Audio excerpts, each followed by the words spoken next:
श्री सद्गुरु महाराज की, श्री सद्गुरु महाराज की।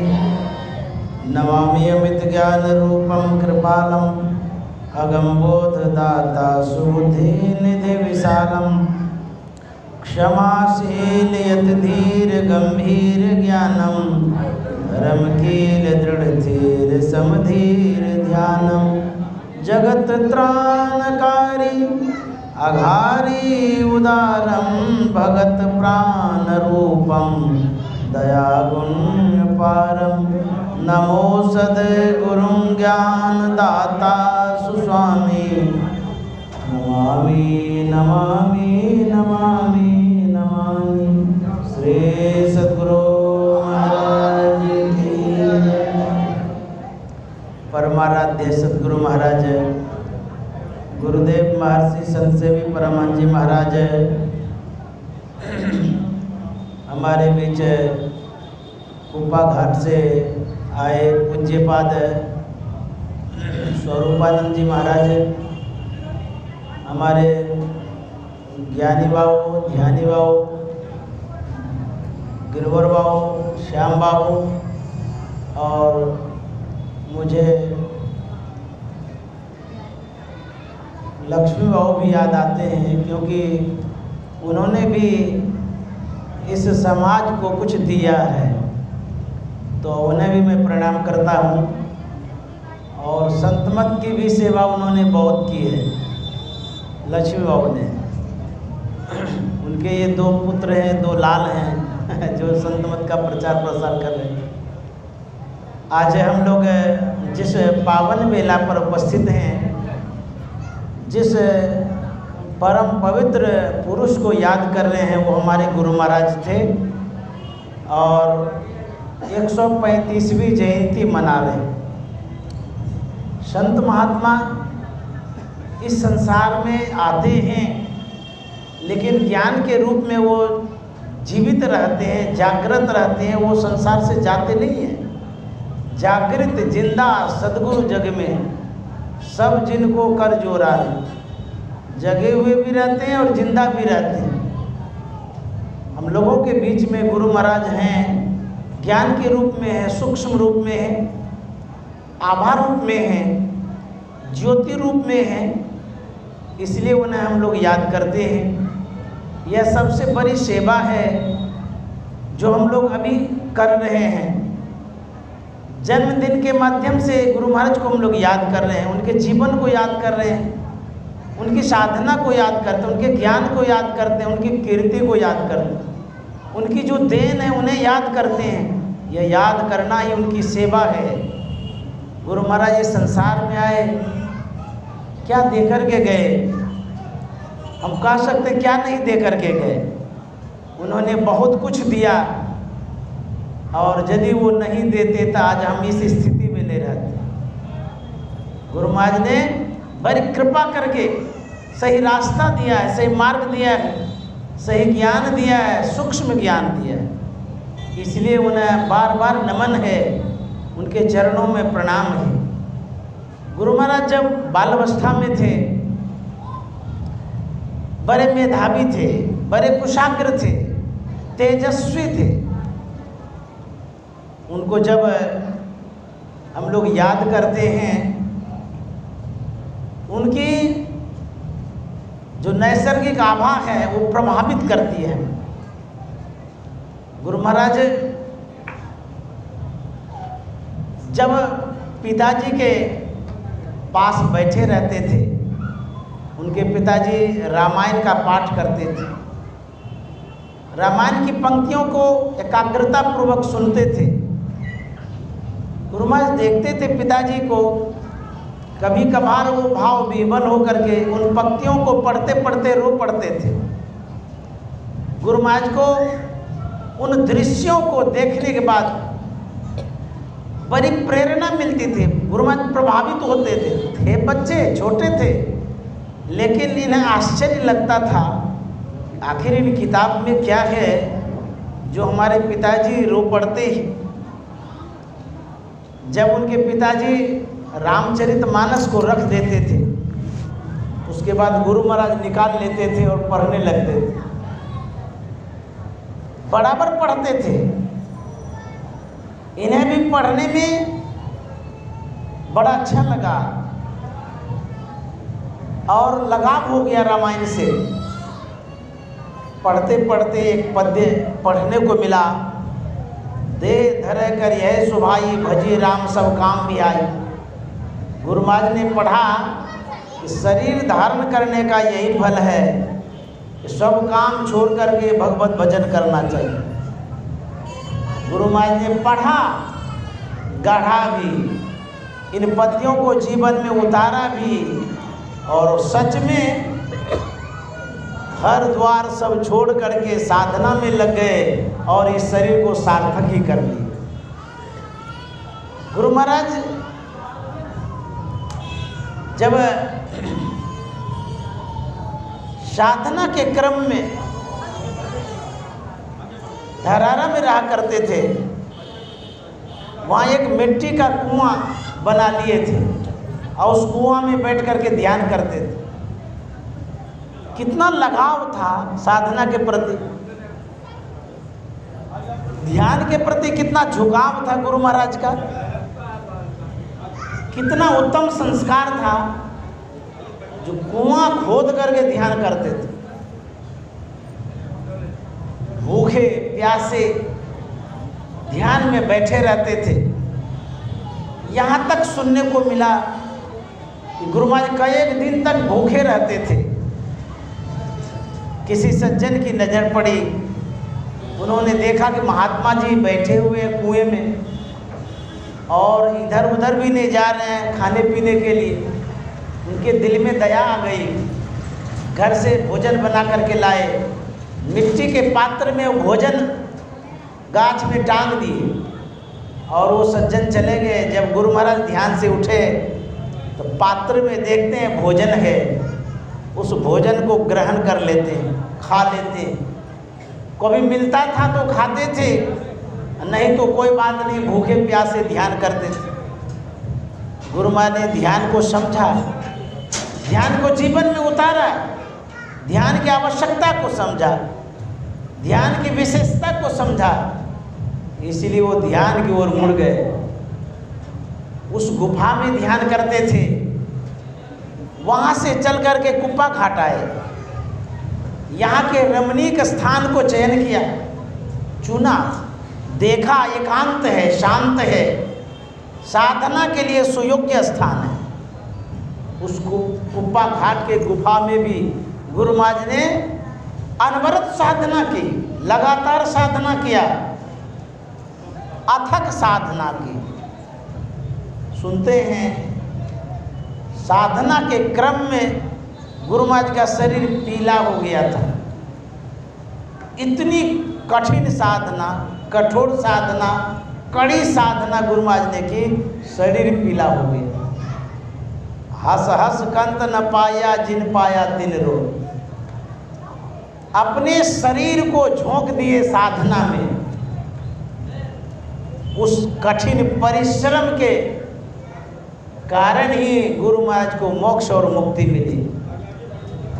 आज उन्होंने हम लोगों को जो ज्ञान दिया है उस तपस्या का फल है, तपस्या का परिणाम है, जो हम लोग उन ज्ञान के छत्र छाया में आनंद ले रहे हैं, प्रसन्नता महसूस कर रहे हैं। हम लोगों को राह दिखाया, शिक्षा दिया है, ध्यान करिए। ध्यान करने के लिए गुरु महाराज ने बतलाया। एक प्रसंग स्मरण में आता है, गुरु महाराज का अखिल भारतीय सत्संग था। उस सत्संग में भिक्षु जगदीश काश्यप को बुलाया गया था। उनको एक स्थान दिया गया था रहने का। और उस समय अखिल भारतीय सत्संग में 3 बजे भोर में घंटी लगती थी। सभी सत्संग प्रेमी उठ करके बैठ जाते थे ध्यान करने के लिए। उस दिन भी जब ब्रह्म मुहूर्त में घंटी बजी, जोर से घंटी बजी, भिक्षु जगदीश काश्यप की नींद टूट गई और जितने सत्संग प्रेमी थे सब उठ करके कुल्ला उल्ला कर करके ध्यान में बैठ गए। भिक्षु जगदीश काश्यप के मन में होता है कि अभी तो अर्धरात्रि है, इस समय घंटी बजी और महर्षि जी कौन सी पूजा कर रहे हैं जो घंटी बजा दिए इस समय। देखते हैं अर्धरात्रि है, 3 बजा है। इनके मन में होता है देखें तो कौन सी पूजा महर्षि जी करवाते हैं या करते हैं। अपने शयन कक्ष से निकले, पंडाल की ओर पधारे। जब तक मंच पर जाते हैं तब तक वे जितने सत्संग प्रेमी थे कपड़े से शरीर को ढक करके ध्यान में बैठ चुके थे। दूर तक नजर फैला करके देखे, भिक्षु जगदीश काश्यप ने देखा कि सबके सब ध्यान में बैठे हुए हैं। बड़ी प्रेरणा मिली, आश्चर्य लगा इनको। अरे मैं जब भगवान बुद्ध के विषय में लिख रहा था, उनकी किताबों की रचना कर रहा था, उस क्रम में मुझे पढ़ने को मिला था कि भगवान बुद्ध रात्रि में जग करके ध्यान करते थे। ये तो भगवान बुद्ध की जैसी साधना पद्धति लगती है। महर्षि जी के जितने अनुयायी हैं सब ध्यान कर रहे हैं। फिर भिक्षु जगदीश काश्यप के मन में होता है कि इस समय महर्षि जी क्या कर रहे हैं, थोड़ा देखें। वो धीरे कदम गुरु महाराज के कुटिया की ओर बढ़े। जैसे कुटिया के करीब गए तो कुटिया में दरवाज़ा लगा हुआ नहीं था। वो झांक करके देखते हैं कि महर्षि जी क्या कर रहे हैं। तो देखते हैं कि गुरु महाराज मशहरी लगा करके सिद्धासन में ध्यान मुद्रा में बैठे हुए हैं। जैसे ही देखे ये बड़े प्रभावित हो गए और ये मान गए कि महर्षि जी के रूप में भगवान बुद्ध ही हमें मिल गए। और मान ही नहीं गए बल्कि वो संत मत से दीक्षित भी हो गए। इतने बड़े बुद्ध जगत के प्रख्यात विद्वान गुरु महाराज की साधना पद्धति से प्रभावित होकर के वो संत मत में आ गए। ये गुरु महाराज का उपदेश था, ये गुरु महाराज का आचरण था, ये गुरु महाराज का व्यवहार था, ये गुरु महाराज की शिक्षा थी। वो बतला रहे थे कि मैं ध्यान करता भी हूँ और हमारे जितने अनुयायी हैं वो भी ध्यान करता है, करवाता भी हूँ। तो गुरु महाराज ने मूल रूप से ध्यान के लिए प्रेरणा दिया है, प्रचार किया है। इस संसार में सब कुछ आपको मिल जाएगा, यदि ध्यान नहीं करेंगे तो जितना मिला हुआ है सब बेकार हो जाएगा। इसलिए गुरु महाराज ध्यान पर विशेष जोर देते थे। ध्यान की बड़ी आवश्यकता है। हमारे गुरु महाराज कितने महान थे। एक छोटा सा प्रसंग है यही भागलपुर का, वो भी आपके सामने रख देना चाहूँगा। यहीं पर यूनिवर्सिटी है, जिस यूनिवर्सिटी में हमारे राष्ट्र कवि दिनकर बाबू वाइस चांसलर थे। वो गुरु महाराज के यश और कीर्ति को सुन रखे थे, लेकिन मुलाकात नहीं हो पाई थी, भेंट नहीं कर पाए थे, संजोग नहीं हुआ था, गुरु महाराज से मिल नहीं पा रहे थे। उसी कॉलेज में एक प्रोफेसर साहब थे शिवचंद्र बाबू, मुंगेर के थे। वो उसमें पढ़ाया करते थे, वो सत्संगी थे। गुरु महाराज का दर्शन उन्हें करना था। शिवचंद बाबू जब पॉकेट में हाथ देते हैं उतना पैसा नहीं था कि कुप्पा घाट से फिर मुंगेर चले जाए। वो मन की बात मने में लिए रहे और गए वीसी साहब के पास मिलने के लिए। जैसे ही उनके करीब गए, दिनकर बाबू ने अपने मन की बात प्रोफेसर साहब से रख दिए, कह दिए। कहते हैं कि ये शिवचंद बाबू, यहाँ कुप्पा घाट है जिसमें बहुत अच्छे संत, बड़े संत रहते हैं, महर्षि जी। मेरे मन में बार बार होता है उनका दर्शन करो, लेकिन संजोग नहीं बैठता है। कभी गया नहीं हूँ, जा नहीं पाता हूँ, बार बार मन में होता कि जाऊँ। शिवचंद बाबू ने कहा कि सर मेरी भी तो इच्छा थी, दर्शन करने की, लेकिन मेरे पास पैसा उतना नहीं है जो मैं वहाँ जाऊँ फिर चलाऊँ। दिनकर बाबू ने कहा, अरे इसमें क्या बात है, मेरी गाड़ी है, दोनों आदमी मिल करके चलिए, दोनों आदमी मिल लेंगे, भेंट कर लेंगे। तो बोले बड़ी खुशी की बात है। दोनों आदमी विचार किए, गाड़ी में बैठे चले। दिनकर बाबू अपने मन की बात शिवचंद बाबू से कहते हैं कि प्रोफेसर साहब, सुनते हैं बड़े अच्छे संत हैं, क्या मेरी जिज्ञासा का वो समाधान करेंगे? प्रोफेसर साहब ने कहा, हाँ सर, क्यों नहीं करेंगे, आप जिज्ञासा रखिएगा, जरूर करेंगे। दिनकर बाबू गाड़ी में बैठे ही हैं, पॉकेट से पेन और पेपर निकालते हैं और अपनी जिज्ञासा लिखते हैं। 1 2 3 4 5 6 7 जिज्ञासाएं पेपर में अंकित करते हैं, लिखते हैं और बोलते हैं कि यही जिज्ञासा मेरी है, यही मैं जिज्ञासा वहाँ रखूँगा महर्षि जी के पास। यदि इन जिज्ञासाओं का आज समाधान हो जाएगा तब मैं मान जाऊँगा सच्चे में संत है। बोले चलिए, पॉकेट में पेपर रख लिए और चले कुप्पा घाट। कुप्पा घाट पहुँच गए। गुरु महाराज दर्शन दरबार में बैठे हुए थे, बहुत सारे श्रद्धालु बैठे हुए थे, दर्शन कर रहे थे और गुरु महाराज कुछ कह रहे थे, वो लोग सुन रहे थे। ये दोनों जब गए तो गुरु महाराज के चरणों में प्रणाम किए और बैठ गए। बातचीत इनसे नहीं हो रही है, गुरु महाराज और लोगों से बातचीत कर रहे हैं।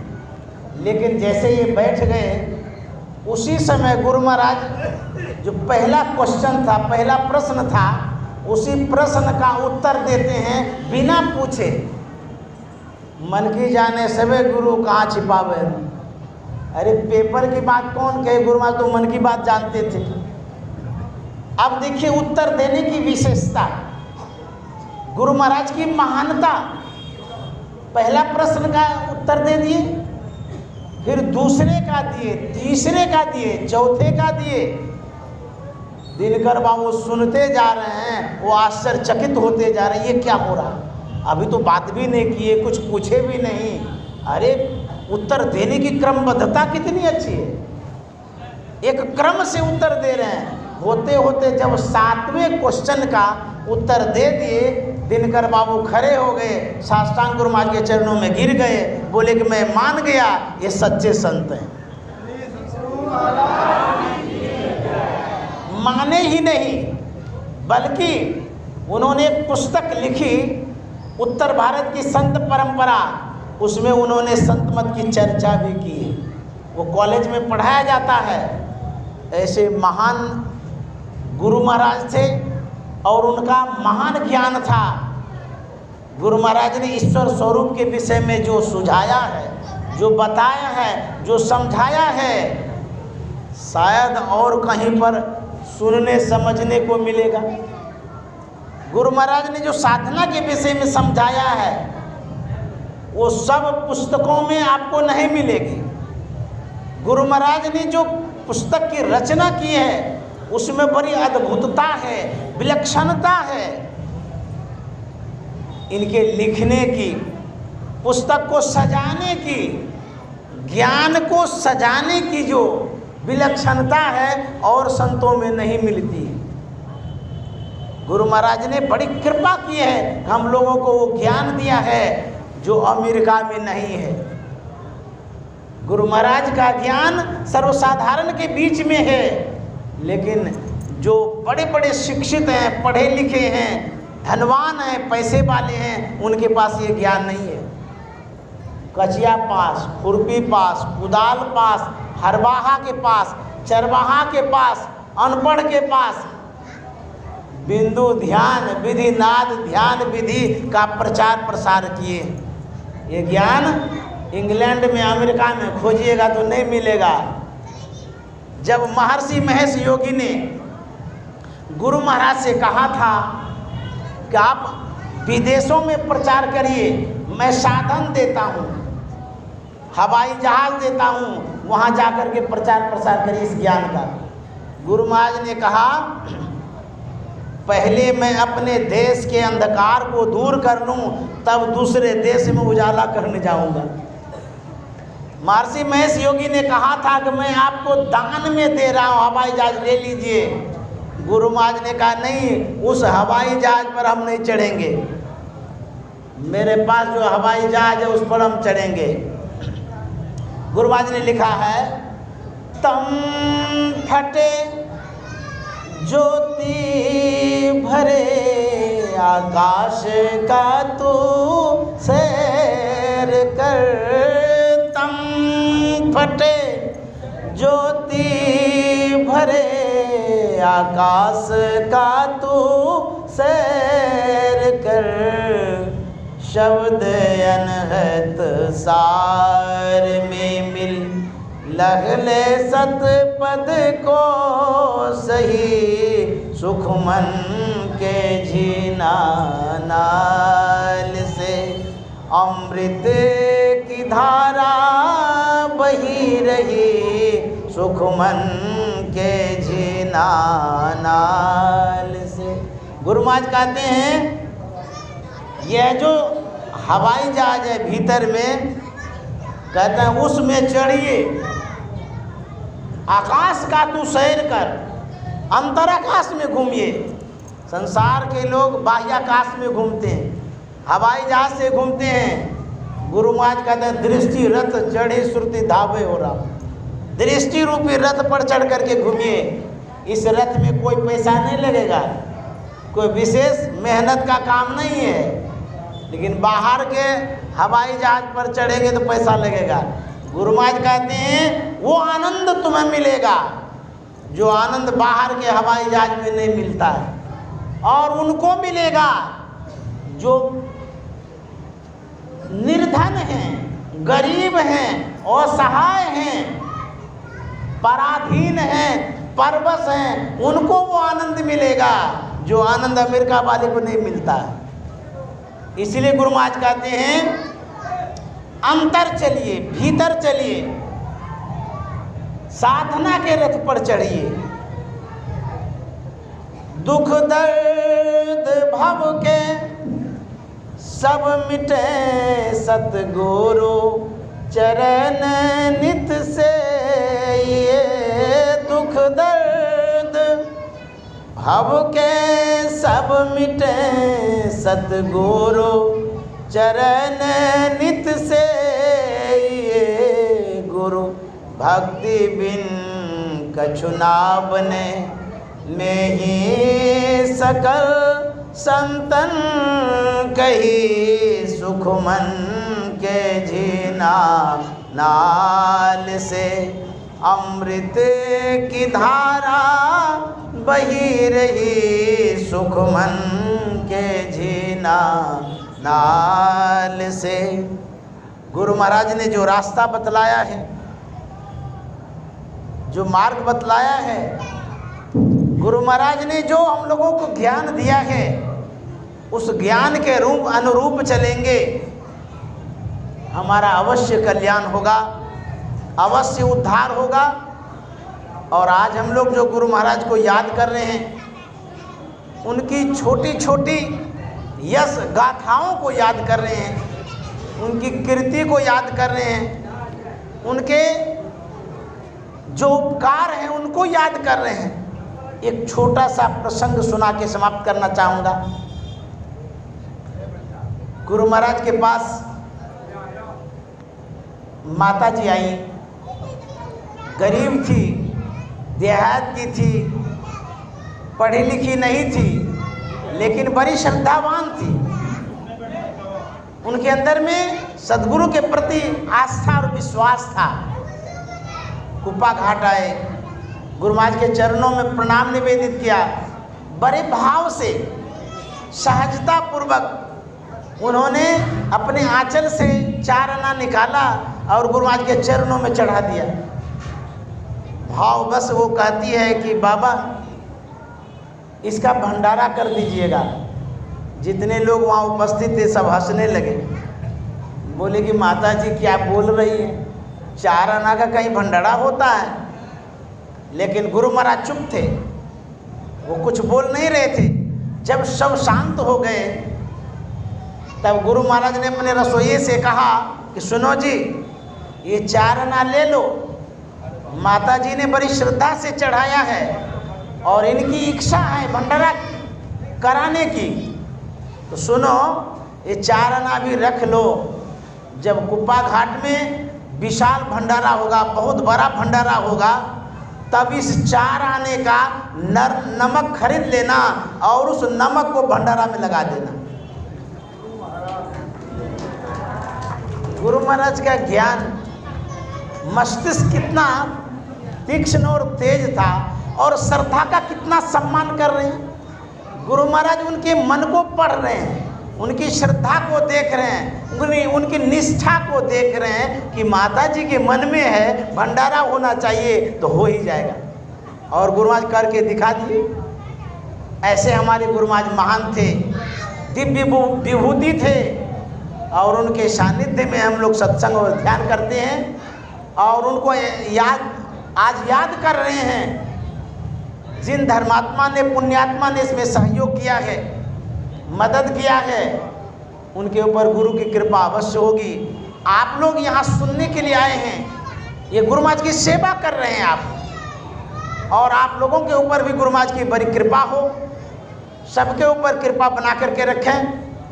मैं गुरु महाराज के चरणों में प्रणाम निवेदित करके अपने वाणी में विराम देना चाहूँगा और यहाँ जितने सज्जन उपस्थित हैं मैं सबको प्रणाम करता हूँ। श्री सद्गुरु महाराज की जय।